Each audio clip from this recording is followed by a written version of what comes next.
Hello, welcome to another episode of the Money Chisme podcast. And today's chisme, we are going to, just have some money talks, especially geared to the immigrant community.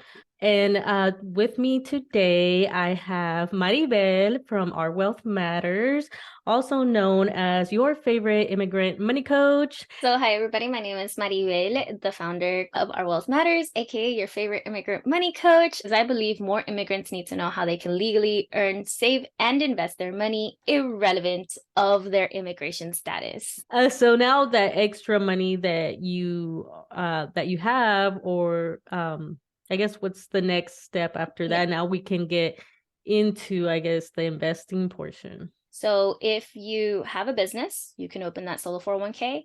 If you work for somebody else in a W-2, you can look into putting money into your own 401k if your employer gives you a match. That means you put in, so for example, I think some companies do like 6% match. It means you put 6% of your paycheck in and they'll match that and also put 6% of your check. So if 6% of your check is $100, they'll put an extra $100. The important thing to know about matches is that if you are getting a match from your company, that's money that already has your name written on it. When they were thinking of hiring you, they were like, okay, this is how much it's going to cost us to hire this person on. That money was already allotted to you. It already has your name on it. However, tienes que poner de tu parte. You have to put your own money in first before they can match it so that they have something to match. So don't sleep on this. If your company offers a match, definitely take advantage of that. Start putting money in there. If you still have money left over after that, you can put money into an IRA. This is the individual retirement account. And this also helps you save on taxes. And you can open this again with companies that accept ITINs. And this one doesn't depend on your employer. This one you can open up on your own. So you're free to use your ITIN when registering for this type of account. For 2023, this actually just got upped to the maximum of 6,500, and you don't have to max it out. Poquito cuenta too. Like a little bit with once you have compounding interest is going to turn into more over the years.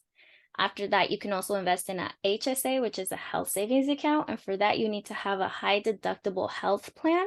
If you're currently getting health insurance from your employer, it's usually a PPO or an HMO. Those are not high deductible health plans. So you probably don't qualify for this, but you can always, say, hey, I'm going to buy my own health insurance, do research, and get a high deductible health plan that qualifies you for a high HSA. However, not all high deductible health plans qualify for an HSA. So that's where it takes a little bit more research. And that's what's actually kept me from leaving my job insurance part. So I'm just like, I'll get to it eventually. But the nice thing about this is that basically it's pre-tax money that you can use throughout the year for health expenses. But if you don't use it by the end of the year, it doesn't expire. It just rolls into the next year. And that money, you can actually also invest it as well. And then when once you're older, you're like in that retirement age, you can use it. So it goes in tax-free. If it comes out for medical expenses, it comes out tax-free. Okay. And there was another third tax benefit to this one, unless you live in California, because California likes taxes up the wazoo. So once you're older, if you reach a certain age, and you take it for non-health expenses, because of your age, they won't tax you. They're just like, you know what? It's fine. But it depends on your age at that point. So that's where there's like a triple tax benefit for that one. It's really nice. Yeah, I didn't even know about the HSA one. Like, I just learned That one's something like a hidden new. gem, honestly. Right. I've never heard of it, so definitely will. I don't think I'm eligible right now for sure, but definitely something to look in the future. Then you can start also investing in a personal brokerage account. Now, this one's left more towards the end because it has no tax benefits. All the other accounts that we talked about, 401k, IRA, HSA, they're tax beneficial, which means whether at the beginning or towards the end, once you cash out the money, you're going to get some type of tax benefit off of it. But a personal brokerage account, you don't get any tax benefits. You get taxed when you earn the money if it's W-2 income. Once you invest it and you get dividends, you get taxed on those dividends. If it makes interest, you get taxed on that interest. And once you sell it, if you sold it for a gain, capital gains, you're going to get taxed on those capital gains. So you're just getting taxed on that money everywhere. The advantage of a personal brokerage account, though, is that you don't have to wait till retirement to get that money.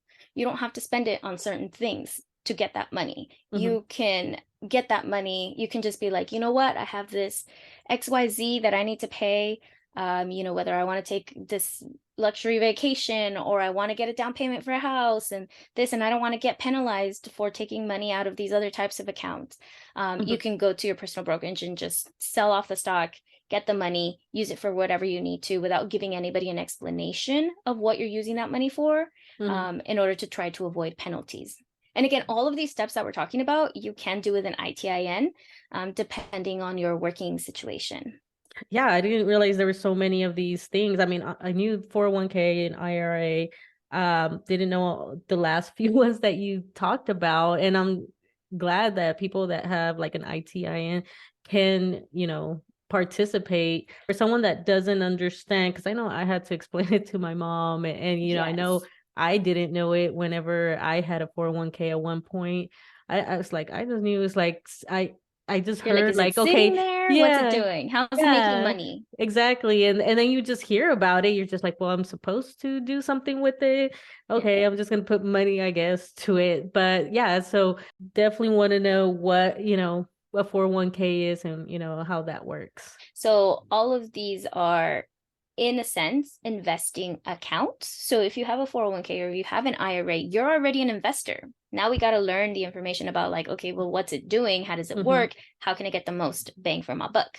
So what it means is that it's that money that you put in. So like, let's say 401k, it's being invested in the stock market. Now, companies will typically choose something that's like the default, but if you go into it, you can usually have options of what things you can choose. So there's also this thing called the FIRE movement. Basically, it stands for financial independence / retire early, which is the concept that if you have a big enough number invested, you will you can actually stop working before the generally accepted retirement age, which I think has gone up, right? It's not 65 anymore. Well, it depends when you were born. But 65 and later, people think you have to wait until you're 65 or older in order to start retiring. You actually don't.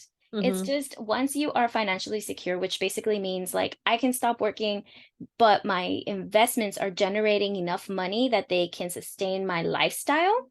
That's when you can retire, honestly, because what is the point of working unless then at that point you can work because you want to, not because you have to. So this is not a lifestyle just for the rich people or just who were born into money. Like we can do it too, as long as we can harness the what's called compounded interest, and that comes from the stock market. So that's when we invest in the stock market. So what is the stock market? Let's get into that. We typically don't just go to the stock market and invest our money in it. We do it through something called a brokerage company. And so imagine this. Brokerage companies are like a Walmart and a Target. So this would be like a Vanguard, Fidelity. There's many different brokerage companies out there. But imagine like Target and Walmart, they are the same type of thing, right? You can go into those stores and you can find the same type of products. They're just competitors. That's it. And then inside them, the ones that have like a food aisle, you can buy an apple from Walmart. You can buy an apple from Target. They're kind of different prices, but that's just because these are different companies, right? So same thing, the brokerage companies, Walmart, Target, but you can buy an Apple stock from each one of them. So imagine the stocks are the products in there.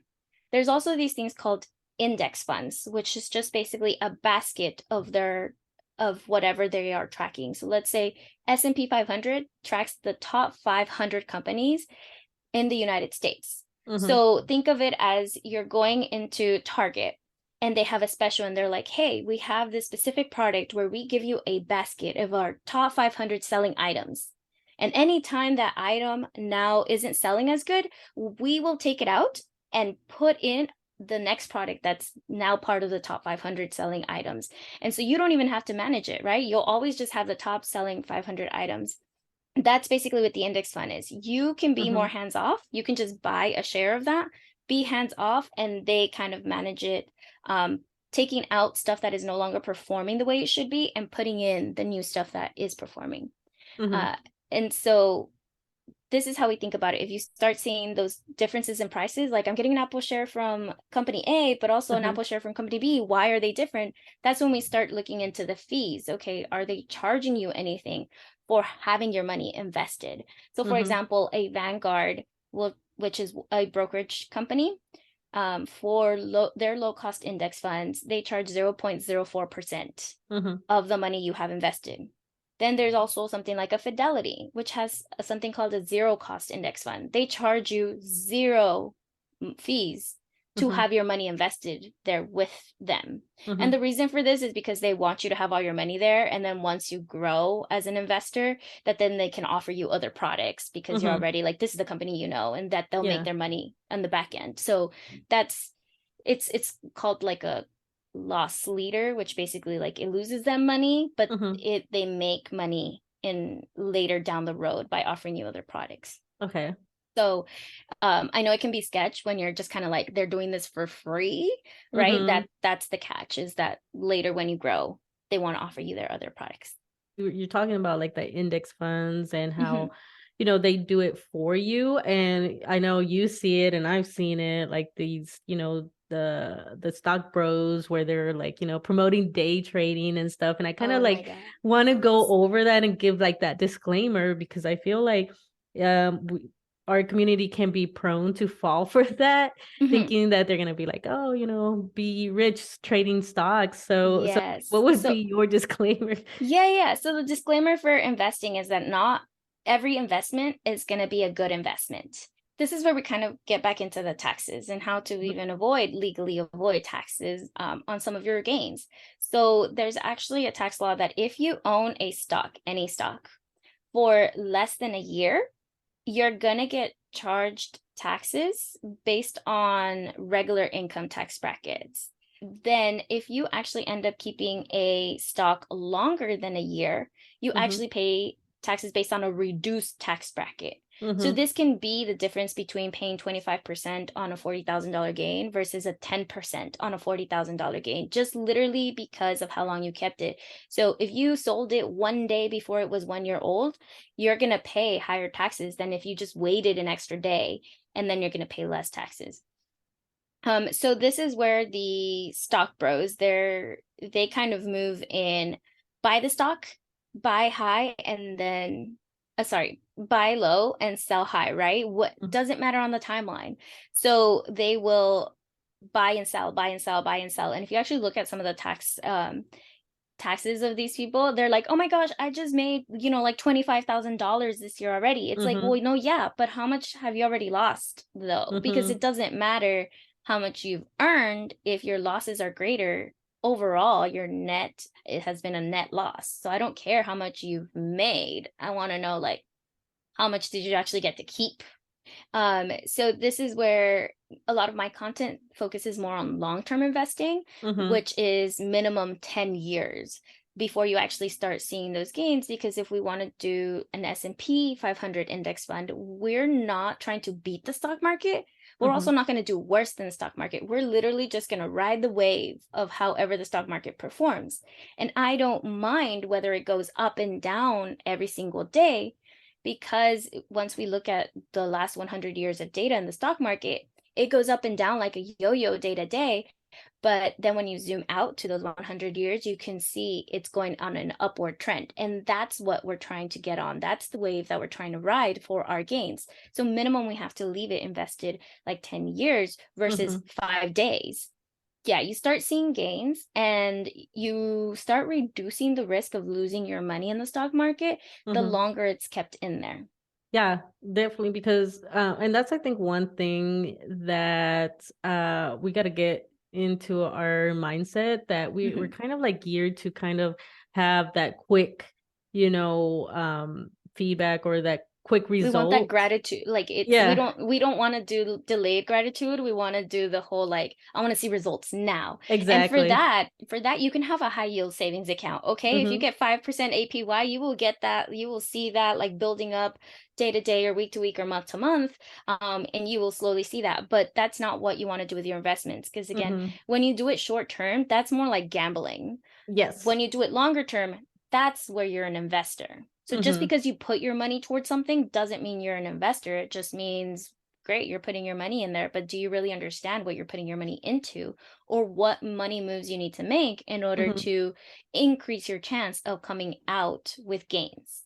Yeah, exactly. And I agree. It's basically if you're doing all this like short-term stuff, one, that's time that you're putting in to like be tracking it. And, like Mhm. I don't have time for that. And it's complicated to even, Yeah. That's why I do like that. index Like funds. I'm just like, I'm gonna buy a share of this and we're done. Like y'all take care of that shit. Um, exactly. and so like you there's people who just want to actually select, right? You can be Mm-hmm. a single stock investor, which means I buy so let's say you look at the basket and it has Mm-hmm. Apple, Google, Facebook, all of that, which are part of the top 500 companies. And Mm-hmm. you're like, you know what? I can do that. Like, I'll just do that. I'll just copy exactly what they do, Mm-hmm. which you can do that. And that's called more of a single stock investor because you don't own the index fund. You don't own the basket. You Mm-hmm. own the individual products inside the basket. Mm-hmm. You're going to get the same gains. Um, but what ends up happening also is that for that one, you need to be more hands-on Mm-hmm. because as soon as a company starts not falling off of that, the index fund, the people who manage it, the brokerage company, they're going to take it out, replace it with the new hottest thing. But Mm-hmm. if you made your own basket, you got to be like aware and you got to be like, oh shoot, that one's doing bad. Okay, let me take it out and let me Mm-hmm. what else do I buy? Okay, let me put it in. So that takes more time and effort to be a single stock investor than it does to be an index fund Mm-hmm. investor. And then this also the thing that sold me on index funds was because I was like, I don't got time and I don't to be managing it or to do the research. I don't even know how to research that Mm-hmm. seems like it's going to take a lot of time and like it seems so complex. Like I don't even know, nobody in my family has done this before. Where am I supposed to learn about how to do this? This seems like you're going to have some pretty top-notch skills, right? Uh-huh. So what the story that sold me on this was actually the bet between Warren Buffett and the Wall Street stockbrokers, where basically Warren Buffett bet they weren't stockbrokers, they worked for a company. So it's I forget the exact name that Mm-hmm. those type of companies are called, but basically like they what they do is day in and day out they handle people's money and invest Mm-hmm. it for them, right? And so and they have they hire a bunch of stockbrokers and the stockbrokers are trying to again beat the stock market. So he went with these companies and he's just basically like, all right, if after a period of 10 years you can beat the stock market, which would be like the gains of the S&P 500, if you can beat the stock market, I'm going to pay you $1,000,000. But Mm. if you're not able to beat the stock market, you're going to pay me $1,000,000. Like, you down? And so the companies are like, we're down. All right, let's do it.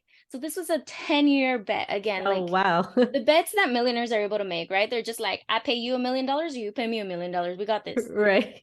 So after 10 years, who do you think won? The stock market. The stock market. Yeah, so Warren Buffett ended up winning. Like literally he's just like, if you can beat the S&P 500, you got my money. Otherwise, I get your money. And so the stockbrokers were not able to beat the market, the S&P 500, the returns, which typically it's about 10% return year over year once you average it after 10 years. So they were not able to get 10% gains for their clients year after year after year in a span of 10 years. And so Warren Buffett was like, he ended up winning the $1,000,000. And so Mm. these people who work on Wall Street, they don't just work 40 hours a day trying to beat the stock market. We know they're probably like wired and they're trying to beat it even beyond Mm-hmm. those 40 hours. It's literally their day job to try to beat the stock market. I got a 9 to 5 over here. I ain't got time like that, right? Mm-hmm. And if they spend that much time and they couldn't even beat the stock market, who the heck am I to think that I can beat the stock market? So you know what? I'll just invest in the index fund, which they couldn't beat and takes less time to manage and costs less money. yeah, I'm gonna go with that option. So that's what actually ended up selling me. And I was like, all right, de aquí soy. This sounds like the perfect investment for me and for my risk tolerance, which just basically means how much risk do you want to take on Mm-hmm. while you're investing. If you want to be very conservative, you typically go to bonds because the risk is low and the return is low. If Mm-hmm. you go on a really high risky investment, the risk is high. Typically, if you get a good payout, it's high, but that's when your risk adversity is like you're okay with taking a bigger risk. And Mm-hmm. I'm like, I'm in the middle. It took me a lot of time and effort to build this money, to get this money in the first place. I don't Mm-hmm. want to lose it. So you Yeah. know what? I'll just ride the stock market. I'm not going to try to beat it, but I know that I'm also not going to lose to the stock market. Nice. Yeah, yeah, that's a great explanation and a great reason why I don't see why people are, I mean, I could see why, because they do sell it like I made Yeah, $25,000, but which in is great, but it's like, reality, but how yeah. much did you invest Yeah. though? How much did Yeah, you have to your lose before you time, got your there? stress, like all that. And so yeah, definitely wanted to make sure that, I covered that because I feel like when you're first learning to invest and stuff, that's very catchy. It's out there. It's Mhm. God, I block a lot of them on my like TikToks and stuff because you'll see like, oh, so and so help me through this, and you go and Oh it's my like gosh, yes. this is like stock market people like Yeah. trying to Or it's get like you a to total scam. They just want your money and they're like, yeah, exactly. we'll return like X amount, like 1,000 or 2,000 the next within like a week. That's Uh-huh. probably a scam because Yes. ain't no way. Again, like nobody can predict the stock market, which is why we have to go to like 10-year terms in order to Mm-hmm. start seeing gains because literally we don't know what's going to happen tomorrow in the stock market. The best data that we have to go off of is from the last 100 years, and we really only start seeing trends, upward trends, once you've been there for at least 10 years. That's why we're Mm-hmm. not like, oh yeah, within 2 weeks you're gonna get thousands of dollars. That's not how it works. You are worth it. You got to know that. You're worth building that money up for. It's okay to have dreams. It's okay to say, hey, there's one day where I don't want to be working anymore, right? Mm-hmm. We are growing up in a different country potentially than our parents or our grandparents. So, we can do away with some of those thoughts of I have to work till the day I die. We Mm-hmm. don't necessarily have to do that anymore, but we need to start learning about money and how they handle money here in order to be able to take that time off. And so for those that do, want that assistance or, need that help, how can they reach you and how can they work with you? So you can find me on Instagram and TikTok. Both I have the same handle and it is at Our Wealth Matters. So if you guys want to learn about some more information completely free that's tailored to immigrants in the United States, you can also look at my freebie, which is in the link in my bios and any of my social media profiles. But you could also go to my website, www.ourwealthmatters.com. And again, that's completely free to you. If you guys want individual one-on-one consultations, if you're like, no, Maribel, but I want to talk to you specifically Mm-hmm. about what's going on with my money, you can also look into that in my website. And you can go under coaching and you can see the offer right there. Basically, you'll get a Zoom call, you get the recording. That way you can repasarlo, like you can go through it again even Mm-hmm. after our session. So you don't have to be like frantically trying to take notes and take it all in. I know that doesn't work for me, and I prefer to focus on the individual and being like, let's answer all your questions in this coaching call, and then you can go through it again and start Mm-hmm. implementing those things. Yeah, definitely check her out. And she puts out a lot of information. But other than that, I will see y'all in the next episode. All right. Bye. Bye.